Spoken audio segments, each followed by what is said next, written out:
Good news for fans of negativity and conflict, because today we're reviewing a series of Avengers comics that are generally well regarded, and I totally didn't enjoy at all. Before we get into things, be sure to subscribe to Comic Island for more videos about comics, new and old. It's a funny thing revisiting some of these books and how memory can distort things. I really didn't like these books as an adult reading them for this series. But they were very popular with myself when I was younger and the comic book audience of the time. By those metrics, one could argue Englehart's Avengers were pretty strong overall.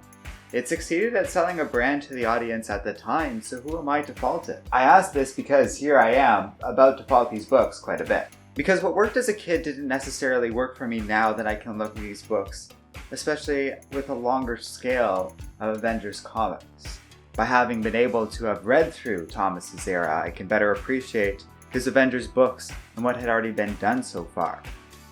By being able to look at all the books at once instead of whatever happened to have been available to me as a much younger person, I have a better appreciation for the series as a whole, and it's changed my perspective on things. It seems like Englehart really tried to imitate Roy Thomas's level of storytelling and sophistication without having the needed skills. He maintained that level of character drama and development, but he cranked that drama up a lot while hollowing out the character development quite a bit. Suddenly, the Avengers characters resembled ones that existed in a soap opera.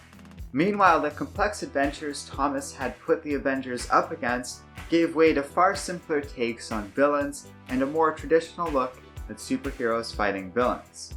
While that's not necessarily bad, where I define the Lee and Thomas eras of Avengers that had happened so far as being ahead of their time and relatively above the quality other books had in those years, Steve Englehart felt like he had fallen behind the Bronze Age of comic books, with DC rapidly catching up with Marvel's innovations and even surpassing them with new content that defied what could be expected out of superhero books.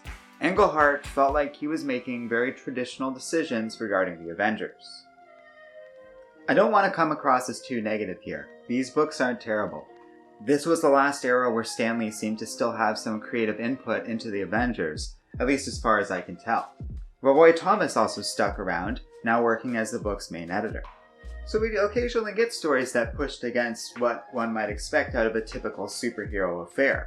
Like one really cool book that stood out and felt like it was straight out of the Roy Thomas era featuring Black Panther. That issue was all about T'Challa dealing with his role as the ruler of a foreign country that felt pretty ahead of its time. All that stuff generally gets forgotten or ignored in the light of the big name story Englehart is best remembered for, the Avengers-Defenders Clash. This big event that crossed over both series and showed off all kinds of fun you could expect in the shared Marvel universe. It was very popular at the time. When Steve Englehart came up with the idea, Roy Thomas said that Englehart would have to be careful to make sure these books all came out in the correct order on time. Something that couldn't just be taken for granted at the time, but Englehart managed to pull it off without a delay. However, I find myself barely getting through this story. Maybe crossovers like this have come too far since then, and I just can't enjoy it for what it is. Maybe, unlike Avengers stories that had come before, this really doesn't work for anyone outside of maybe a young reader who is already a fan of both Avengers and Defenders. At this point, likely an extinct species, because any kid that's a fan of these two teams is likely a fan of a later iteration of them. But whatever the case, I get nothing out of the Avengers-Defenders Clash. Not the story, not even art still featuring Sal Buscema working alongside Bob Brown and both doing a pretty decent job. The artwork in general from this era also seems to take a firm and unfortunate step backwards. In general, I found too many panels and pages that were just full of boring, static, 6 panels of people talking.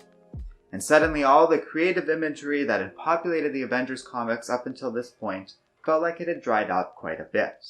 Looking over the many decades of Avengers comics, this is unfortunately one of the most dry in terms of artwork creativity, too often featuring those Avengers just chatting with each other, panel after panel.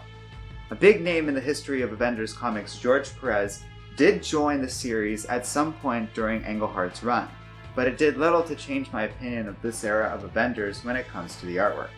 Because at a certain point, it doesn't matter how talented your artists are if they aren't given interesting things to draw. Englehart did have his moments, such as introducing Mantis to the world, or having Beast join the team, a popular and fun choice. And he even explored plot ideas that were later followed up on in Marvel as recently as this year with the Empire event. It doesn't help that late into this era, we started getting big-name guest writers in the form of Tony Isabella and Jerry Conway. They did a good job, but largely served to highlight my existing issues with the larger era being otherwise completely tethered to Steve Englehart. A handful of fun comics, or even vaguely important moments, across over 50 issues, is hardly worth anyone's time.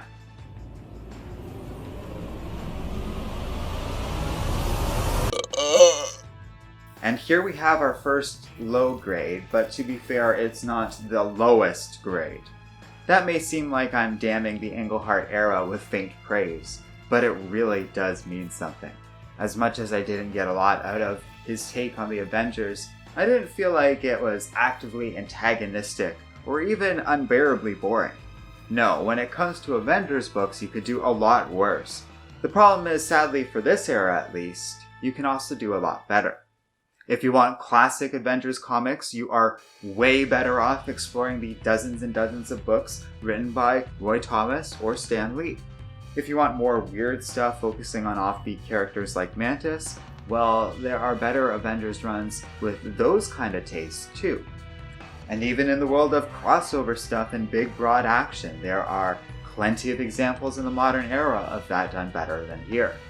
That might be the biggest problem with these books. I'm not sure what role they can fill today. I have a hard time believing kids would like these comics much anymore. I feel adults would struggle to stay entertained or appreciate the history behind these books at this point, because there isn't all that much of either. Still, there is something to be said for these books and their charm, along with their commitment to weirdness.